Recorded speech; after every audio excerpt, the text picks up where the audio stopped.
네, 안녕하세요. 기사 같이 살펴보겠습니다. 자, 미국 집값이 마침내 떨어지기 시작했다라는 기사가 나왔고 심심치 않게 계속 나오고 있는데 어떻게 돌아갈 건지 같이 한번 얘기해 보겠습니다.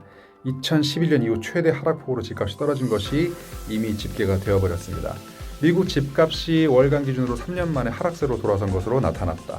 24일 CNBC에 따르면 몰기지 소프트웨어 데이터 분석 회사 블랙나이트는 미국 주택 가격이 지난달 6월 대비 0.77% 떨어졌다고 밝혔습니다. 이는 3년 만에 처음으로 월간 기준 집값이 하락한 것입니다. 또는 또 2011년 1월 이후 최대 하락폭을 기록했으며 7월 기준으로는 2010년 7월에 이어 두 번째로 큰 하락폭을 나타냈습니다.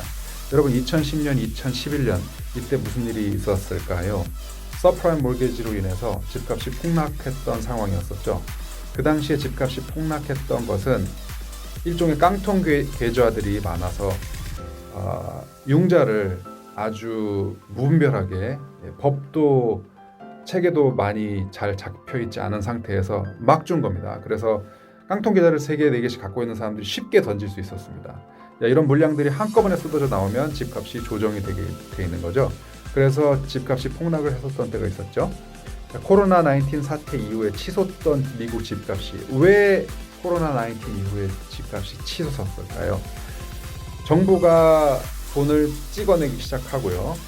그리고 그 돈들은 주식과 그리고 주택시장으로 쏠려 들어갔습니다. 자, 그런데 코로나19 사태 이후 치솟던 미국 집값이 하락세로 돌아선 것은 올해 미국 연방준비제도가 기준금리를 잇따라 인상하며 주택담보대출 금리가 상승한 영향이 반영됐다고 CNBC는 진단했습니다. 자, 결국 정부의 이런 학습 효과에 의해서 앞으로는 이런 것들이 발생하지 않도록 정부에서 조정을 하겠다라는 강력한 의지를 시장에 반영한 것이 먹혀 들어가고 있다라고 얘기하는 것입니다.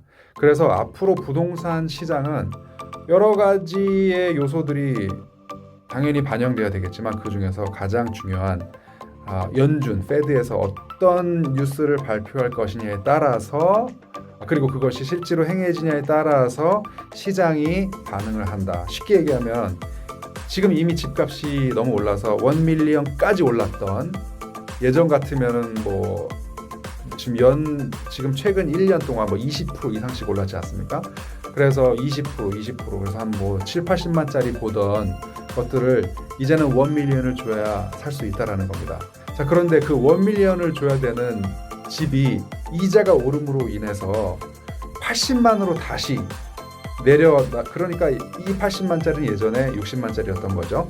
그래서 내 입맛에 맞지 않는 집을 살 바이어들이 많이 있지 않다라고 달리 해석할 수 있겠습니다. 그래서 결국은 이 정부의 정책이 먹혀들고 있으며 앞으로 한 반년간은 이 정책을 유지를 할 것이며 그리고 한 1년 정도 있을 때 이것이 약발이 먹히기 시작한다. 물가가 잡히기 시작한다고 하면 다시 풀어줌으로써 집값의 상승을 기대할 수 있겠으나 당분간은 전쟁도 있고 여러 가지의 요소에 의해서 이 기조를 계속 이끌고 나가겠다. 그래서 집값은 어느 정도 잡힐 수 있겠으나 집값이 떨어지기를 고대했던 사람들에게는 그만큼의 하락세는 있지 않을 것이다 라는 것이 저의 견해입니다. 자, 몰게지 뉴스 데일리에 따르면 30년 고정 몰게지 금리는 올해 3% 수준에서 지난 6월 6%를 돌파했죠. 아주 급격하게 오름으로 해서 얼어붙은 상태가 된 겁니다. 현재는 5.75% 수준이라고 하는데 자, 이런 상황이 소용돌이 같은 상황이 있을 때마다 융자 회사에서는 또 살아남기 위해서 융자 상품들을 개발합니다. 예전 같은 경우는 이자만 주는 그런 프로그램도 주택에 적용시키고는 했는데요. 뭐 지금도 있을지는 모르겠습니다만은 즉 이런 상황일수록 융자 상품들을 잘 활용하시는 것도 하나의 방법이다. 특히 자, 우리 곰곰이 생각해 보자고요. First time home buyer 혹은 집 한 채를 가지고 있는 사람들한테는 집값이 오른다고 해서 기뻐하거나 떨어진다고 해서 슬퍼할 일이 없습니다. 세제 혜택도 볼 수 있고 또 결국은 내가 파는 시점이 시세이기 때문에 내가 가지고 있고 결국은 내가 한 채 가지고 있어야 하고 한다면 이것을 뒤로 미뤄야 될 그럴 이유는 없다라는 겁니다. 뭐 조금 더 하고 덜 하고는 차이가 있겠지만 긴 텀으로 봤을 때 20년, 30년, 40년 이후에 봤을 때 그때 몇만 불 더 주고 덜 주고 한 것은 큰 의미가 없다라고 말씀드리는 거죠.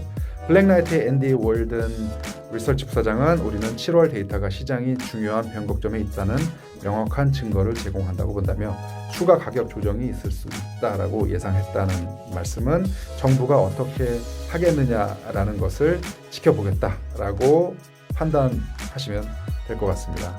제 부동산 에이전트 랜스킴입니다.